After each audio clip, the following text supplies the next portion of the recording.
धन्यवाद दे रही है।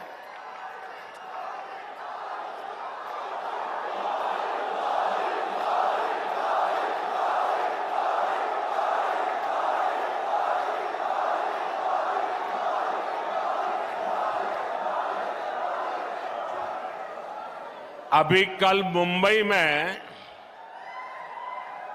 इंडी अलायंस की रैली थी और चुनाव घोषित होने के बाद इंडी अलायंस की ये पहली और उनके लिए सबसे महत्वपूर्ण रैली थी। उस रैली में उन्होंने अपना घोषणा पत्र जाहिर किया और उनके पहले घोषणा पत्र का ऐलान क्या है? मुंबई के शिवाजी मैदान में जो छत्रपति शिवाजी महाराज कहते थे, जब एक औरत को उठा करके लाए तो उन्होंने कहा, काश अगर तुम मेरी मां होती तो मैं भी तेरे जैसा सुंदर होता। ऐसा शिवाजी पार्क जहां से इंडी अलायंस ने अपनी घोषणा पत्र जाहिर किया और उन्होंने कहा है कि उनकी लड़ाई शक्ति के खिलाफ है। मेरे लिए हर मां शक्ति का रूप है, हर बेटी शक्ति का रूप है।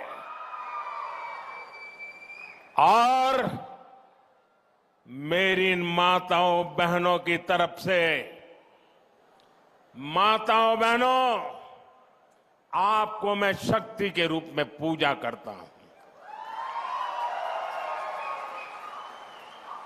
मैं भारत मां का पुजारी हूं। मैं आप शक्ति स्वरूपा सब माता बहन बेटियों का भी पुजारी हूं। और जिन्होंने कल शिवाजी पार्क में इंडी अलायंस ने अपना घोषणा पत्र शक्ति को खत्म करने के लिए किया है, मैं इस चुनौती को स्वीकार करता हूं और मैं इन शक्ति स्वरूपा माताओं बहनों की रक्षा के लिए जान की बाजी लगा दूंगा, जीवन खपा दूंगा।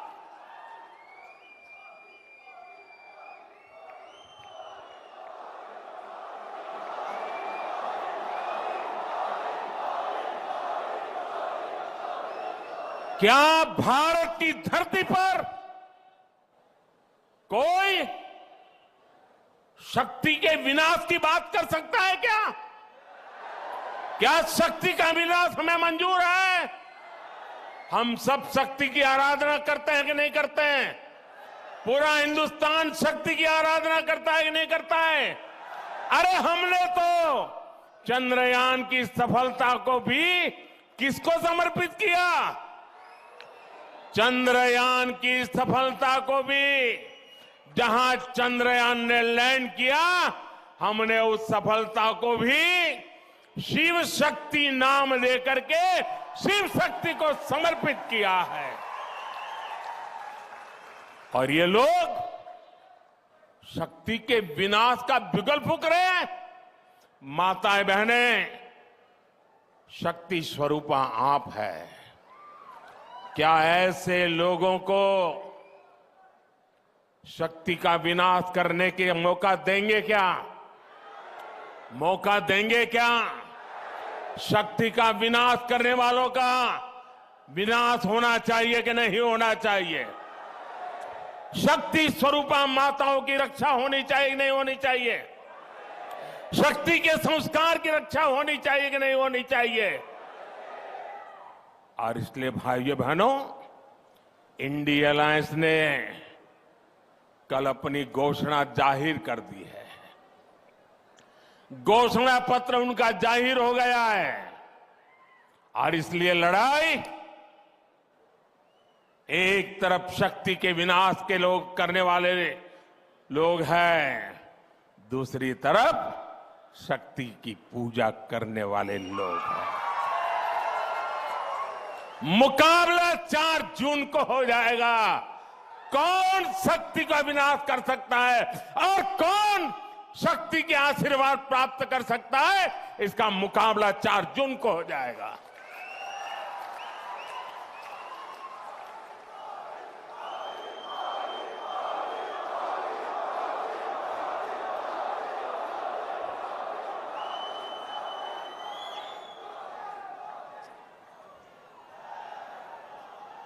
साथियों, तेलंगाना की ये धरती कोई साधारण धरती नहीं है। ये वो धरती है जिसने अंग्रेजों से संघर्ष किया, जो रजाकारों के अत्याचारों से लड़ाई लड़े। इस धरती ने देश की अखंडता और सम्मान के लिए संघर्ष किया। बावजूद इसके आजादी के बाद तेलंगाना को कांग्रेस के सियासी षड्यंत्रों को सहना पड़ा। एक और वो कांग्रेस पार्टी है जिसने तेलंगाना के सपनों को कुचला है। दूसरी ओर वो बीआरएस है जिसने यहां के लोगों की भावनाओं का इस्तेमाल किया, सत्ता पाई और बाद में जनता से विश्वासघात कर दिया।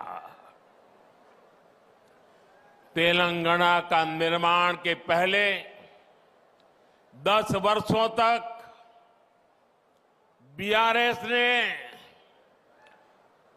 पहले 10 साल बीआरएस ने तेलंगाना को जम करके लूटा है। लूटा है कि नहीं लूटा है? और अब कांग्रेस ने तेलंगाना को अपना एटीएम स्टेट बना लिया है।